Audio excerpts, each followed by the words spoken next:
Assalamualaikum warahmatullahi wabarakatuh. Jumpa kembali dengan saya Ibu Nurul. Kali ini kita akan belajar materi kelas 6, yaitu rangkaian listrik.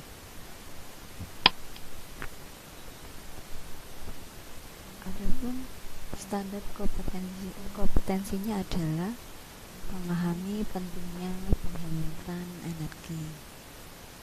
Sedangkan kompetensi dasar yang hendak dicapai yaitu membuat suatu karya atau model yang menggunakan energi listrik.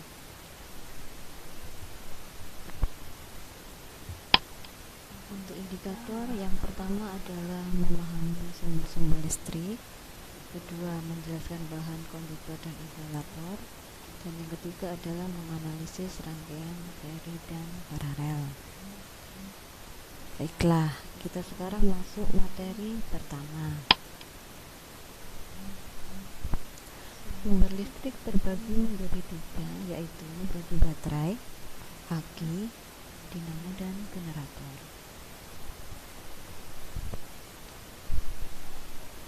Sumber listrik yang pertama batu baterai ini atau baterai kering yang terdiri atas wadah seng yang berisi campuran cair minyak, serbu arang, batu kiwi, serta batang karbon. Zat-zat kimia tersebut bereaksi sehingga wadah seng menjadi kutub negatif dan batang karbon menjadi kutub positif.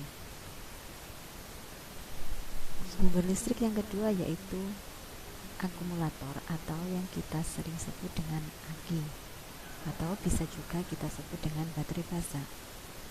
Aki ini terdiri atas lempengan logam timbal dan timbal peroksida yang dicelupkan ke dalam larutan asam sulfat.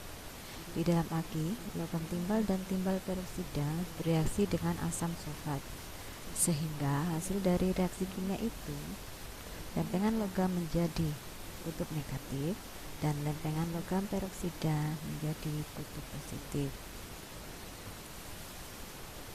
Sumber listrik yang ketiga yaitu dinamo dan generator. Dinamo sepeda terdiri atas kumparan yang ditempatkan di tengah medan magnet pol. Ketika kepala dinamo berputar, kumparan akan turut berputar. Perputaran kumparan di dalam medan magnet menghasilkan energi listrik. Jadi, dinamo mengubah energi gerak menjadi energi listrik. Sumber listrik lainnya yang mengubah energi gerak menjadi energi listrik adalah generator. Generator besar digerakkan oleh kincir besar atau turbin.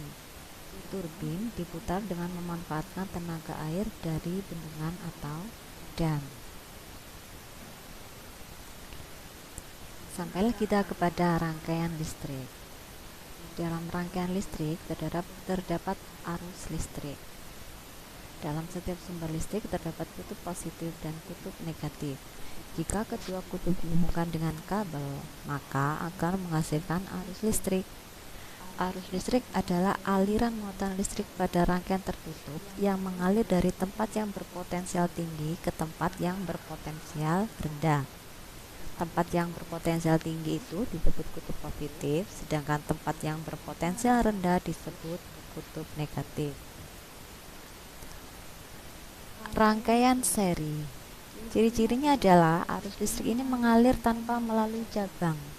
Arus listrik yang mengalir melalui lampu 1 melalui lampu 2. Demikian pula melalui baterai 1 dan baterai 2. Jika salah satu alat listrik dilepas atau dirusak, maka arus listrik akan terputus. Rangkaian paralel. Lampu disusun secara paralel. Cirinya yaitu arus mengalir melalui satu cabang atau lebih.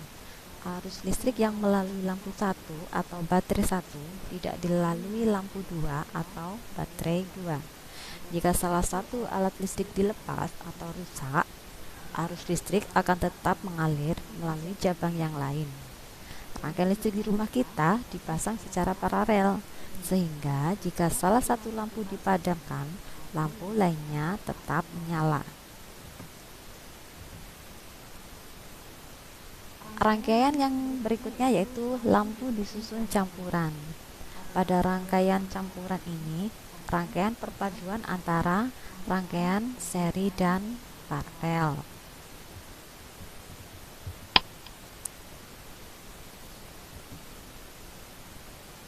Demikianlah pembelajaran kita hari ini. Semoga apa yang Ibu sampaikan bisa kalian pahami. Tetap semangat dalam belajar ya. Saya akhiri. Assalamualaikum warahmatullahi wabarakatuh.